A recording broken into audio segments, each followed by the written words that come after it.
Nous allons poursuivre notre Assemblée Générale par l'intervention de Philippe Lesage, président du Conseil national de la jeunesse. Voilà Philippe, si tu veux nous rejoindre. C'est sportif un peu, mais bon.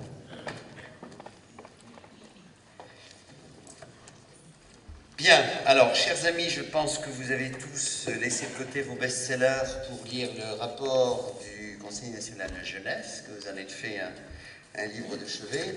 Alors, je ne vais pas le reprendre, d'abord parce qu'il est assez long, j'avais beaucoup de choses à vous dire. Je voudrais simplement insister sur le premier thème, à savoir, il faut que vous vous habituiez à un engagement de moins en moins durable de nos jeunes, mais tous les efforts que vous faites, croyez bien qu'ils ne sont pas inutiles. Ils ne sont pas inutiles, mais on n'est pas dans l'agriculture intensive, on ne sème pas une graine aujourd'hui pour récolter dans 2 mois. Moi, je voudrais vous féliciter parce que vous savez que j'étais extrêmement réservé quant à la perspective du concours Reflet de sport. C'est grâce à Pascal Bandry qui a usé d'arguments appuyés que nous avons organisé ce concours. Et là, vous m'avez cloué le bec puisque nous avons enregistré 135, vous le savez, inscriptions et effective participation à ce concours, rappelant, ma foi, les bons souvenirs qu'on pouvait avoir de nos concours d'il y a une vingtaine d'années, de nos concours de fêtis scolaires. Alors 135 participants, je précise que c'est à la fois des individuels et à la fois des collectifs, ce qui quand même impliquait plusieurs centaines de jeunes. Alors, fort de ce nouvel élan, de ce renouveau dans l'énergie dont je vous félicite de façon insistante, nous allons, en collaboration avec la DEFIL, nous avions d'ailleurs Florence Fraboulet, la directrice de la DEFIL, qui était là donc hier, puisque nous avons travaillé ensemble la journée d'hier sur le concours sur la classe ouverte adulte. Donc nous allons travailler avec elle dans ces prochaines semaines pour renouveler l'opération avec pour objectif Poitiers donc 2014, du 1er au 4 mai, et un nouveau, je pense pouvoir dire un nouveau concours reflet, parce que cette idée de reflet qui permet d'avoir un esprit très, très large d'attaque des sujets, nous a vraiment montré que c'est ce que vous attendiez, c'est ce que les jeunes attendent. Donc on aura vraisemblablement quelque chose qui pourrait être reflet de nature. Je vous le dis sous toute réserve. Alors Jean-François Duranceau, je ne sais pas où il est, il vous parlera tout à l'heure de Poitiers. Il vous dira sans doute que l'un des volets de sa manifestation, ce sera Birdback, c'est-à-dire une exposition thématique internationale sur les oiseaux. Donc je pense qu'on va aller, pour avoir une certaine synergie, en direction de la nature. Alors, en dehors de ce brillant concours Reflet de sport, je voudrais quand même insister sur le fait que cette année encore, j'ai préparé les récompenses ciblées encouragement à exposer pour une centaine de nouvelles collections de jeunes qui sont apparues dans les expositions en France. Alors, je veux bien que certains aient un petit peu le mouchoir pour essuyer les larmes nostalgiques du passé, mais il y a quand même encore, Dieu merci, une belle vivacité dans certaines associations pour amener des jeunes à une première collection exposée dans une de nos expositions.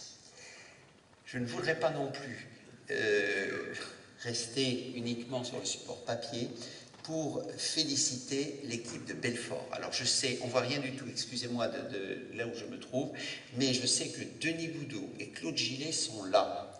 J'aimerais qu'ils se lèvent. Je ne sais pas où ils sont. Oui, on le voit. Oui, vous pouvez ils sont les là-bas. applaudir très Alors fort. applaudissez.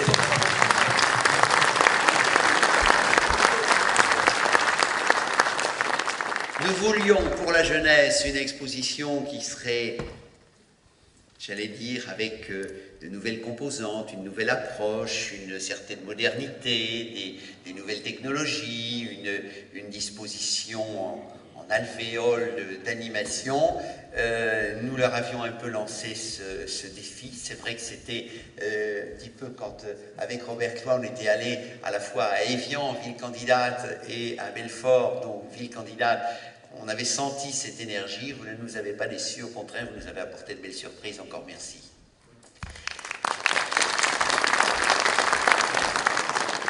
Et je voudrais saluer aussi l'effort de l'équipe amiénoise. Pierre Janssen est là. On a eu l'occasion de véritablement collaborer.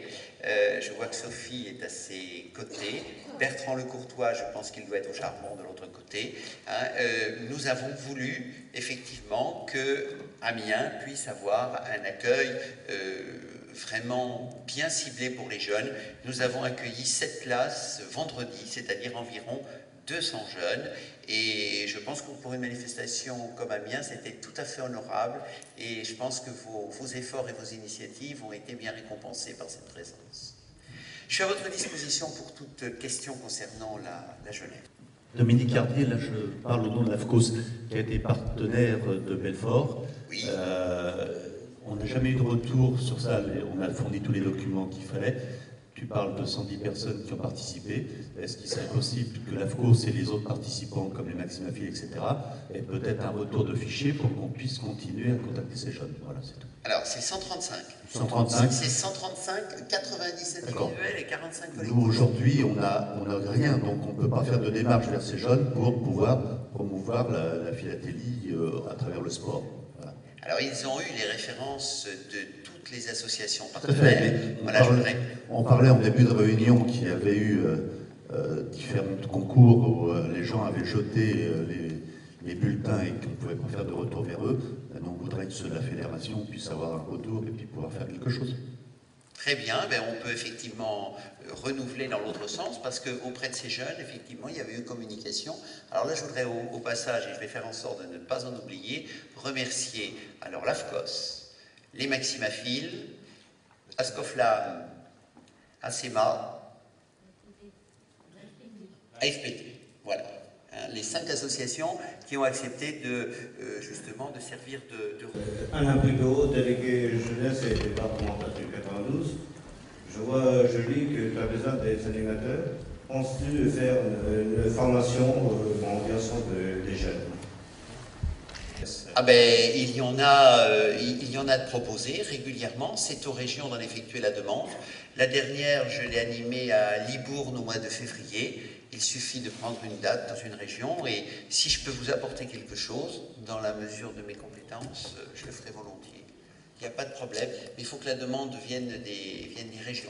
Jean-Claude Massin, cercle philatélique de collection de Mont-Saint-Pierre, le groupement philatélique de Haute-Normandie.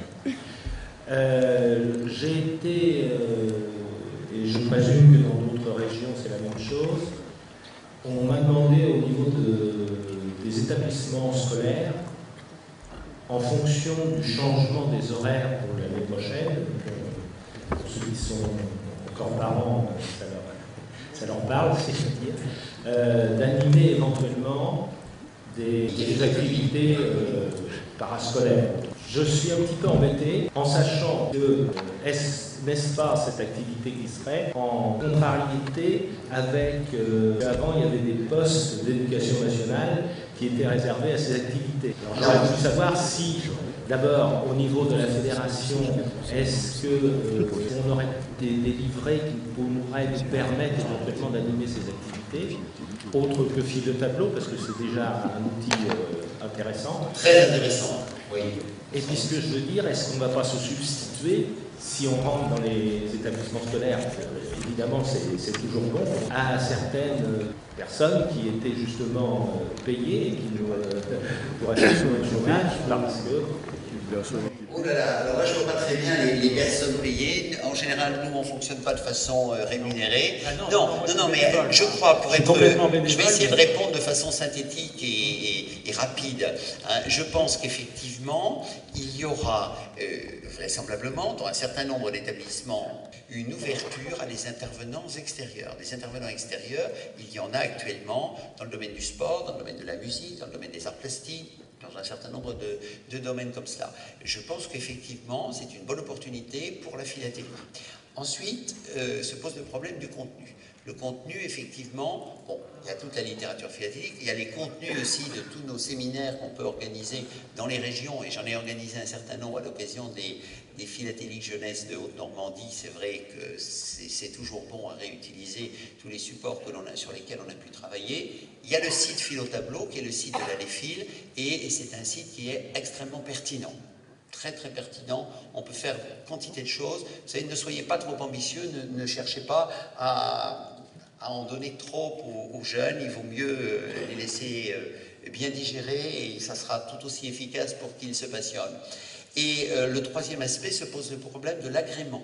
Alors là, l'agrément ne peut se faire qu'au niveau des personnes. Alors, nous avons des collègues qui ont obtenu des agréments par les services municipaux, donc des affaires scolaires, pour intervenir en philatélie dans les établissements scolaires. Mais là, ça se passe au niveau des personnes, et ce sont des enquêtes qui sont réalisées par les services municipaux pour accréditer une personne.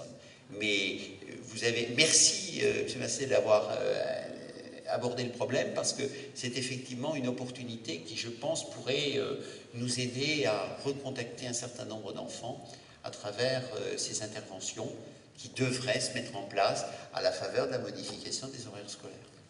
Sachez que la démarche, nous avons entamé déjà, ça fait bientôt un an, un peu plus d'un an même, un peu plus d'un an, une démarche auprès du ministère de l'Éducation nationale pour avoir l'agrément ainsi qu'au ministère de la Culture. On a des courriers, des échanges de courriers. Pour le moment, on n'est pas encore abouti sur un rendez-vous, mais un de mes prochains objectifs, ça va être de faire le siège et puis d'essayer d'obtenir un rendez-vous avec eux pour avancer sur ce dossier. Ça fait partie des priorités que je vais me fixer dans les semaines qui viennent. Alors la fédération, effectivement, c'est son rôle, je relais ce que vient d'exprimer Claude Desarméniens, c'est son rôle de pouvoir effectivement faire une reconnaissance officielle du loisir philatélique comme étant un loisir culturel, pédagogique, etc. Mais ça n'empêchera jamais, effectivement, votre accréditation, ça n'interférera pas sur votre accréditation personnelle. Vous savez, Bertrand Lecourtois ici a fait une démarche extrêmement fructueuse auprès du rectorat de l'Académie d'Amiens. Le rectorat de l'Académie d'Amiens a très bien fonctionné. Les inspecteurs d'académie de l'Aisne et de la Somme ont effectivement eux aussi fonctionné. Bon, il y a 7 enseignants qui ont accompagné leur classe. Alors nous on est contents. Je vais vous dire que 200 enfants à gérer vendredi, c'était suffisant, on a fait de la qualité. On pourrait dire aussi qu'on n'a pas fait du chiffre. Parce que 7 écoles sur 2 départements, ça peut paraître aussi dérisoire. Vous ne pouvez pas obliger l'enseignant à vous ouvrir la porte de sa classe, ou obliger l'enseignant à venir dans une manifestation philatélique. Il y a vraiment un travail en profondeur qu'il faut faire à l'occasion de vos expositions que vous organisez. Tout à l'heure, Mme Fontaine a abordé le problème de la méconnaissance du loisir philatélique à travers le public de la ville de Paris, mais il faut faire aussi cette même démarche de la foire de Paris, pardon, en direction des enseignants. C'est à l'occasion des expositions qu'il faut essayer de faire venir des enseignants pour leur montrer ce qu'est la culture philatélique. Nous avons essayé, lors de l'élection de la future Marianne, ma démarche a été de mettre la fédération en avant, compte tenu qu'il y avait 2 partenaires qui étaient importants là-dedans, c'est-à-dire il y avait le ministère de l'Éducation nationale et le ministère Jeunesse et Sport. On a caressé l'espoir pendant très longtemps, on pensait aboutir, que nous pourrions être le 3e élément, à savoir que, on m'avait consulté, savoir si nous, on pourrait intervenir dans les collèges et les lycées sur le choix de la Marianne pour la partie philatélique. Donc je m'étais quand même engagé un peu sur la présence des présidents de région ou de leur conseiller jeunesse dans cette opération-là. Malheureusement, après, vous savez, la politique, tout ça se met un peu au devant et on a malheureusement été écartés. Il y a deux ministères qui ont travaillé ensemble, à savoir Jeunesse et Sport et Éducation nationale, point barre, etc. Et nous, ma foi. Mais on a quand même tenté le coup, parce que si on ne fait pas, si on ne demande pas, on n'a rien du tout. Donc je peux vous dire que j'ai eu quand même un nombre important d'échanges, et j'ai passé du temps là-dessus, malheureusement. J'étais très très déçu. D'ailleurs, lors de l'entretien que j'ai eu avec Christelle Fontaine et auquel était présent Bernard Jiménez, je n'ai pas manqué de souligner notre déception. Et à ce sujet, je voudrais dire que si effectivement l'opportunité se présentait à l'avenir de pouvoir avoir une collaboration rapprochée, comme vient de l'évoquer Claude Desarméniens, moi j'aimerais bien pouvoir fournir à ce moment-là, à Claude Desarméniens, des interlocuteurs pour chaque région. C'est-à-dire, je voudrais rappeler qu'il existe quand même encore quelques régions philatéliques qui n'ont toujours pas, depuis un certain nombre d'années, de conseiller régional à la jeunesse. Alors une chance qu'il y a quelques semaines, Claude Desarméniens ne m'a pas demandé ma liste. Sinon, j'avais quelques cases vides qui auraient été quand même fort gênantes vis-à-vis de nos interlocuteurs. Allez, on passe à la suite. Merci Philippe, parce que je sais que Philippe passe les 3/4 de ses week-ends sur les routes avec son animation, à aller animer des réunions, et j'en passe à des meilleurs. Bravo, merci Philippe.